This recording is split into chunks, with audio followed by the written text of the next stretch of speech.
SIG, votre partenaire privilégié pour vous accompagner avec des solutions locales et durables. Bonjour à toutes et à tous, c'est Fabien Brizard, ravi de vous accompagner durant cette nouvelle émission, dernière émission de la saison.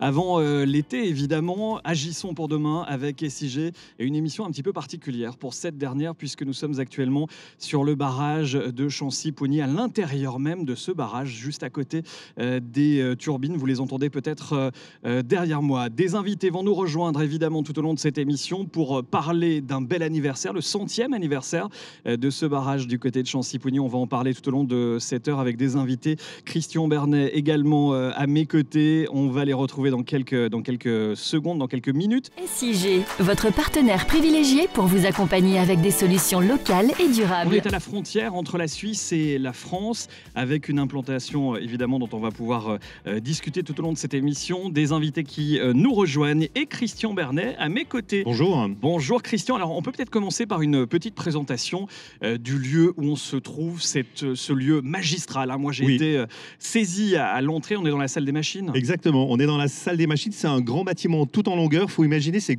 un peu comme si on était dans la nef d'une cathédrale avec de grandes baies vitrées et puis une porte monumentale qui doit faire une dizaine de mètres de haut, tout en métal. J'ai vu la clé, elle est absolument énorme. J'imagine. Et puis donc au sol, on a effectivement ces 5 groupes de turbines. On les entend d'ailleurs effectivement ronronner. Et l'une d'entre elles est d'ailleurs très majestueuse, on en parlera tout à l'heure. C'est la turbine d'origine, on y reviendra tout à l'heure. Elle est juste derrière nous, c'est un peu le vestige du passé, on va en reparler évidemment. Voilà, alors on va peut-être commencer juste par l'historique pour essayer de comprendre avec Jérôme Barras, qui est le directeur de la production électrique au service industriel, pourquoi est-ce qu'on a construit ce barrage. Donc on l'a construit en 1924, ça fait un siècle. Pourquoi est-ce qu'on a construit à ce moment-là ce barrage ? Parce qu'il y a eu une demande de construction d'une usine et en fait, qui est derrière la construction de cette usine? C'est le groupe Schneider. Le groupe Schneider, groupe métallurgique, qui avait son usine au Creusot, avait besoin d'électricité. Donc au Creusot, donc en France, en Bourgogne. France, en Bourgogne. Ouais. Et ils ont repéré cet endroit comme étant possible pour une implantation d'une centrale hydroélectrique. Et ils ont entrepris des démarches auprès des autorités suisses et françaises, puisque c'est une usine ou un ouvrage qui est situé sur les deux rives. Donc il a fallu entreprendre des démarches auprès de la France et auprès de la Suisse pour avoir une concession. Et cette concession, elle a été accordée, c'est une double concession qui a été accordée en 1917, fin 17 pour la Suisse et 18 pour la France. Ça veut dire que c'est des Suisses ou des Français qui ont construit le barrage et qui l'ont financé? Alors le financement, il a été binational, puisque l'actionnariat du départ, il était constitué du groupe Schneider et d'une banque bâloise, avec une majorité française, mais dans le fond, c'est un projet qui est plutôt de nature plutôt française à l'origine, puisque le besoin, c'est un besoin d'électricité du côté français. D'accord. Et donc, c'est seulement plus tard, petit à petit, que le courant de France, il est venu en fait en Suisse, c'est bien ça? Alors, c'est dans les années 50 qu'avec l'évolution du développement du réseau et les besoins aussi qui ont été moins importants d'énergie du côté de l'usine du Creusot, que le canton de Genève s'est intéressé à la production de cette centrale. Et à ce moment-là, il y a une ligne électrique qui a été construite entre Chancy, ou la partie, on va dire, Chalex, et Verbois, pour acheminer directement l'électricité entre la Suisse et la France. Une ligne qui passe d'ailleurs par la France. Il passe par la France, pour sa majorité sur territoire français, et puis qui ensuite traverse la frontière suisse pour arriver à Verbois. D'accord. Donc en fait, à partir de quand finalement l'électricité a été achetée par les services industriels? C'est dans la fin des années 50, 58 probablement. D'accord. Donc d'ici là, on avait, nous, à Genève, construit le barrage de Verbois, du coup. Alors l'histoire de l'hydroélectrique à Genève, il y a eu d'abord l'usine de Chèvres, qui était une petite usine qui faisait à peu près 30 gigawattheures. Puis dans les années 40, pendant la guerre, la construction de l'ouvrage de Verbois, entre 37 et 44, inauguration il y a exactement 80 ans et un jour. Et l'usine de Verbois, pendant longtemps, c'est-à-dire juste dans les années 50, elle a suffi à la consommation du canton de Genève.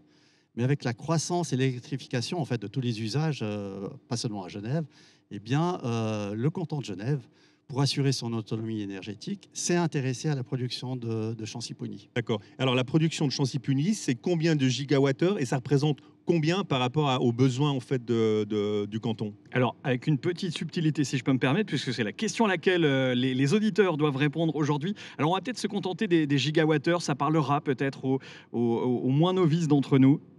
Alors, je ne vais pas trahir le pourcentage, effectivement, puisqu'on ne demandait de pas le faire. Mais nos auditeurs qui savent faire un peu de calcul oral pourront faire le calcul. C'est 250 gigawattheures. La production de cette usine, c'est en moyenne pluriannuelle, on va dire, pour une consommation genevoise de 2700 gigawattheures.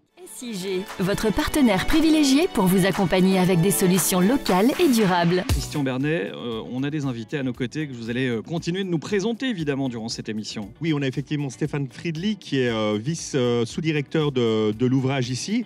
J'avais envie de me demander, explique-nous un peu comment ça marche, un barrage au fil de l'eau. C'est pas un barrage de retenue, hein, c'est un barrage au fil de l'eau. Qu'est-ce que ça veut dire exactement? Absolument, Christian. Un barrage au fil de l'eau se distingue d'un barrage d'accumulation par le fait que toute l'eau qui entre doit en sortir. Et en fait, c'est même la fonction principale de ces barrages en termes de sécurité. On doit garantir la sécurité hydraulique et produire de l'électricité, bien entendu. Donc vous avez quand même un barrage en fait qui retient l'eau et qui redirige l'eau vers les turbines, c'est bien ça? Absolument. Sans la présence du barrage, il n'y aurait pas de chute, et c'est la chute d'eau que l'on exploite, que le barrage soit accumulation ou au fil de l'eau comme celui-ci, ce qui est également le cas de celui du Seget et de Verbois, qui sont les deux autres ouvrages principaux de SIG sur le Rhône-Genevois. Donc une chute de 11 mètres, c'est ça? 11 mètres à Chancy-Pougny, 20 mètres à Verbois, oui. D'accord. Et alors, est-ce que la production est égale et pareille toute l'année, ou bien est-ce qu'il y a des périodes où on produit davantage? Alors, la production varie assez fortement au cours de l'année. On a souvent des étiages, bien que ça change en ce moment en hiver, lorsque l'eau tombe plutôt sous forme de neige et donc alimente moins notamment le Rhône et tous les autres affluents du bassin versant. Et on a des débits qui sont aussi bas que 80 mètres cubes par seconde. Ça fait 80 000 litres chaque seconde. Et on a en crue, le plus haut qui a été jamais mesuré ici, c'était en 1944, c'était autour de 1600 mètres cubes par seconde. Sachant que l'ouvrage est dimensionné pour pouvoir faire passer des crues dites de calcul ou exceptionnelles de plus de 3000 mètres cubes par seconde. D'accord, donc la crue qu'on a eue là l'hiver passé, c'est bon, ça a passé? C'était de l'ordre de 1200 mètres cubes par seconde, okay. dont 1050 par larve, ce qui reste très très largement à l'intérieur des capacités totales du barrage. Néanmoins, c'était un événement hydraulique important, notamment pour nos partenaires de la CNR, avec pas mal d'affluents en aval et des débits qui deviennent évidemment de plus en plus conséquents. Alors, vous avez fait des gros travaux de rénovation ces dernières années. Vous avez notamment changé une bonne partie des turbines, c'est bien ça? Absolument. À l'origine, il y avait 5 turbines comme celle qui se situe derrière nous, qui était donc de 1924, la mise en service du barrage, alors que les 4 autres qui se situent devant nous ont été mises en place entre 2004 et 2012. Vous avez aussi changé les vannes et on m'a dit que vous avez aussi dû renforcer en fait les structures pour des raisons sismiques, c'est ça? Absolument. Les connaissances en fait en matière de résistance au séisme ont changé évidemment avec le temps et une réévaluation a été faite vers la fin des années 1900. 1990 et au-delà. Et ça a conduit à devoir faire des travaux de renforcement pour éviter en cas de séisme, j'ai failli dire exceptionnel, mais en cas de séisme relativement important, qu'il y ait des problèmes de manœuvre des vannes du barrage, ce qui ne permettrait plus d'assurer la sécurité hydraulique. Donc il y a eu aussi un gros chantier qu'on a appelé confortement parasismique du barrage, qui a consisté à le renforcer de différentes manières. Vous disiez que le barrage, évidemment, le principe c'est simple, hein, de l'eau, enfin c'est simple, sur le papier en tous les cas, de l'eau qui rentre, qui doit ressortir, ce qui veut dire que ça fonctionne 24 heures sur 24, chaque jour de l'année, il n'est pas possible d'arrêter le barrage. Alors, le barrage, il faut distinguer, c'est peut-être un peu technique, mais il y a une partie usine où nous nous trouvons aujourd'hui, là où nous produisons l'électricité, et il y a une partie barrage qui s'appelle aussi évacuateur de crue, qui en cas de défaillance au niveau des turbines ou du réseau ou de quelque raison que ce soit, doit permettre de laisser passer l'eau, toujours pour assurer la sécurité hydraulique. Donc on n'a effectivement pas le choix, tous les jours de l'année, à chaque seconde, il y a de l'eau qui traverse le barrage. On va se retrouver dans quelques instants. Le temps peut-être d'un petit rafraîchissement. Le Rhône est à côté, on va en profiter. On va s'intéresser aux partenaires français. On parlait de collaboration suisse et française, évidemment, ici au barrage de Chancy-Pougny. On va s'y intéresser plus en détail pour la partie française, en tous les cas, avec la Compagnie nationale du Rhône dans un instant sur Radio Lac. SIG, votre partenaire privilégié pour vous accompagner avec des solutions locales et durables. On va parler dans cette troisième partie avec Laurent Tonini, qui est directeur à la Compagnie nationale du Rhône. Et en fait, la Compagnie nationale du Rhône est propriétaire, avec les services industriels de Genève, du barrage. Monsieur Tonini, bonjour. Bonjour. Déjà, juste 2 mots. Expliquez-nous, qu'est-ce que c'est? Qu'est-ce que vous faites à la Compagnie nationale du Rhône?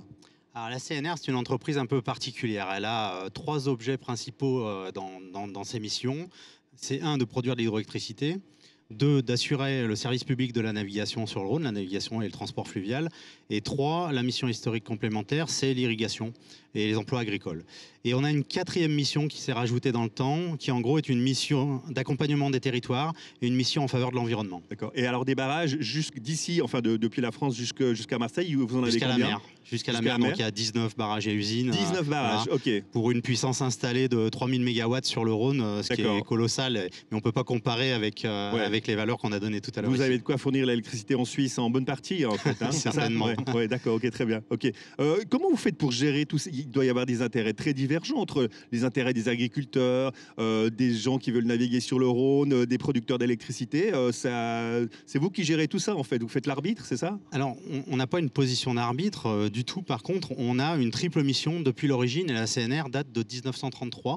Donc, on n'est pas aussi ancien que la SFMCP, mais tout de même, 91 ans. On va fêter d'ailleurs l'attribution les 90 ans de l'attribution de la concession cette année, donc en 2024. Donc c'est une très ancienne entreprise aussi, mais qui a su se moderniser. Et elle a fait la démonstration que depuis l'origine, finalement, et au fil des aménagements qui se sont succédés, en gros, entre la fin des années 40 et puis la fin des années 90, qu'on était capable de concilier tous ces usages. C'est plutôt ça. On n'est pas en position d'arbitre, en conciliation d'usages. Et puis on a la chance, quand même, il faut le dire, d'être sur un fleuve très puissant, qui est très généreux en termes de débit tout de même si on a des périodes d'étiage que vous avez évoquées tout à l'heure. Et du coup, même dans les dernières années, quand on a eu des périodes de sécheresse, on n'a jamais été en très très grande difficulté pour assurer l'ensemble de nos missions, c'est-à-dire la production, la navigation et aussi les pompages agricoles. D'accord. Et puis alors la nature dans tout ça, parce qu'on parle beaucoup aussi de la nature, de plus en plus. Comment vous faites pour concilier en fait cet intérêt-là, l'intérêt de la nature, et je pense notamment parce que vous devez collaborer, j'imagine beaucoup avec les services industriels quand vous faites l'abaissement du Rhône, c'est ça? Oui, alors effectivement. Alors bien sûr, n'importe quel aménagement, mais tout comme votre maison quand vous l'avez construit, a un impact sur l'environnement. C'est vrai aussi pour les aménagements hydroélectriques, mais l'intérêt, c'est d'essayer de compenser effectivement le mieux possible ces impacts. Et déjà à la CNR sur le Rhône, nous avons une politique en matière de débit réservé qui fait que nos débits réservés à l'aval des barrages pour soutenir la salubrité, la biodiversité est plus importante que ce que la loi nous impose en réalité. Et puis par exemple, nous avons aussi mené au début des années 2000, depuis le début des années 2000, un programme de restauration des l'Aune, des bras morts du fleuve, pour lui rendre plus de dynamisme, effectivement, sur 120 km à peu près de cours d'eau et de l'Aune, avec plusieurs partenaires, l'agence de l'eau, la région, plusieurs financeurs. Et c'est le plus grand programme de restauration hydraulique et écologique d'un fleuve en Europe. Et la Suisse et la France, vous avez un peu la même vision en matière de protection du Rhône, tout ça, ou bien vous vous entendez bien? Oui, alors on collabore à plusieurs niveaux. On collabore en échangeant sur les enjeux de sûreté et de sécurité publique qui ont été évoqués tout à l'heure. On échange des prévisions de débit qui nous permettent de mieux anticiper les crues, par exemple. C'est un sujet que vous avez évoqué. On collabore aussi évidemment sur des actions environnementales. On peut citer, pas non loin d'ici, des financements obtenus sur le marais de l'Étournel, sur la commune de Pougny. Donc la CNR a apporté aussi du financement, et puis le Fonds Vital Environnement a financé aussi. Et là, il y a une restauration d'une ancienne gravière. Donc voilà, des actions en faveur de l'environnement qui sont très nombreuses. À la CNR, on a un modèle redistributif unique dont il faut parler rapidement. On a des plans quinquennaux que nous appelons nos plans synchrone, qui interviennent dans 5 volets, et notamment dans le volet environnemental, et qui nous engage à dépenser 165 millions d'euros tous les 5 ans pour financer des opérations, notamment dans le volet de l'environnement. Voilà, c'est important d'en parler, effectivement. On va prolonger un petit peu justement cette discussion autour de la protection de l'environnement, autour de la production d'énergie, évidemment, puisque nous sommes, je vous le rappelle, en direct du barrage de Chancy-Pougny pour le 100e anniversaire de cet ouvrage. On va parler électricité verte dans un instant sur Radio Lac, émission rediffusée sur Carac. SIG, votre partenaire privilégié pour vous accompagner avec des solutions locales et durables. Christian Bernet, des invités. Oui, à des invités, et notamment Fabio R, qui est sous-directeur aussi au barrage ici de Chancy-Pougny. Fabio R, bonjour. Bonjour Christian. On dit que ce barrage produit donc de l'énergie renouvelable et aussi 100% écologique parce qu'il est certifié Nature Medstar. Qu'est-ce que ça veut dire en fait? Alors déjà, l'énergie hydraulique fondamentalement extrêmement respectueuse de l'environnement. parce que c'est de l'énergie locale, on utilise de la ressource ici locale et parce qu'elle ne produit que très peu de CO2. Mais en plus, ici à Chancy-Pougny, nous avons compensé la plupart des impacts résiduels en créant des ouvrages de minimisation et de compensation des impacts, autant à l'amont qu'à l'aval, des zones naturelles qui ont été réaménagées, restaurées, recréées, pour que vraiment nos impacts ici soient compensés quasiment au maximum. En plus, nous avons une échelle à poissons ici qui fonctionne vraiment très très bien et qui permet d'atténuer cet effet barrage que constitue un barrage, comme son nom l'indique, non seulement pour l'eau, mais aussi pour les poissons. Et donc, cette passe à poissons permet de rétablir ce flux migratoire des poissons de l'aval vers l'amont. Donc effectivement, une passe à poissons, c'est fait que pour monter, pas pour descendre. On est bien d'accord. Exactement. Voilà. Les poissons remontent les échelles à poissons et quand ils doivent redescendre, ils profitent soit d'une crue. À ce moment-là, il y a beaucoup d'eau qui transite par le barrage et c'est là qu'ils redescendent, ou certains passent à travers les groupes, à travers les turbines. D'accord. Ils arrivent à redescendre sans trop de mal. Sans trop de dommages. Ok, très bien. Nous, on ne va pas essayer, mais enfin voilà. Ok. L'électricité produite à Chancy-Pougny, donc elle est vendue, comme elle est certifiée, elle est vendue un petit peu plus cher. C'est l'électricité Vital Vert. Il y a 70 000 de nos clients en fait qui en achètent. Et ça permet de financer des projets écologiques. C'est bien ça? Voilà. Donc cet argent va dans un fonds, le fonds électricité Vital Vert, dont on vient de parler, qui permet de financer des mesures qui vont encore au-delà de celles qu'on a déjà prises pour minimiser nos impacts. On va vraiment au-delà de nos obligations et de ce qu'on a déjà fait dans le cadre de la concession. Et donc, pareil, on reconstitue des milieux pour des espèces protégées. Ça, c'est une première chose, pour des batraciens, les salamandres, des crapauds, aussi pour des oiseaux. On peut acheter des terrains pour favoriser la création de ces milieux-là. On a aussi créé des radeaux pour des oiseaux migrateurs qui ont un peu perdu leur milieu naturel dans lequel venir s'abriter pendant les périodes où c'est très important qu'ils se reproduisent. On a produit des livres pour sensibiliser la population à l'importance de la protection de l'environnement. Et tout ça, soit pour des collectivités publiques ou pour des privés, pour des associations, pour parfois nous-mêmes aussi. On propose des projets qui peuvent être financés par ce fonds. Donc oui, il y a de l'argent qui est disponible et il faut en profiter pour aller encore plus loin. Il faut en profiter. Ok, très bien. On lance un appel, du coup, c'est parfait. Ok. Il y a encore un dernier point qu'on voulait aborder, c'est ce qu'on appelle l'abaissement du Rhône, parce qu'il semblerait, si j'ai bien compris, que le prochain, il a bientôt lieu. C'est bien ça? Exactement. Donc nous sommes obligés de temps en temps, une fois tous les 3 ans ou tous les 4 ans, faire ce qu'on appelle une opération de gestion sédimentaire, dont le but est de protéger la ville de Genève contre les inondations. Donc, si le lac de Verbois se remplit de sédiments, forcément, à une crue d'Arve comme celle qu'on a eue à l'automne dernier, le niveau d'eau monterait aussi et finirait par inonder la jonction, le quartier de jonction plein palais. Pour éviter ces catastrophes, on doit vider une partie des sédiments qui sont stockés dans le lac de Verbois régulièrement. Et ça, vous devez collaborer justement avec les Français, puisqu'il y a 19 barrages, donc j'imagine qu'il y a un effet domino en fait jusqu'à la Méditerranée. Alors l'effet domino, il est principalement sur le Haut-Rhône, donc sur les 6 aménagements à l'aval de Chancy-Pougny. Mais vous avez raison, c'est probablement un des meilleurs exemples de collaboration franco-suisse et entre les industriels. Nous préparons cette opération plus d'1 an à l'avance, ensemble. Et puis pendant l'opération, nous avons plus de 300 salariés qui sont mobilisés par les 3 industriels pour conduire cette opération dans les meilleures conditions de sécurité et de protection de l'environnement à l'aval. Parce qu'effectivement, ce qu'il faut que nous fassions sur le Rhône français, c'est accompagner le transport sédimentaire pour éviter qu'il ait des impacts sur l'environnement et notamment sur la faune piscicole. SIG, votre partenaire privilégié pour vous accompagner avec des solutions locales et durables.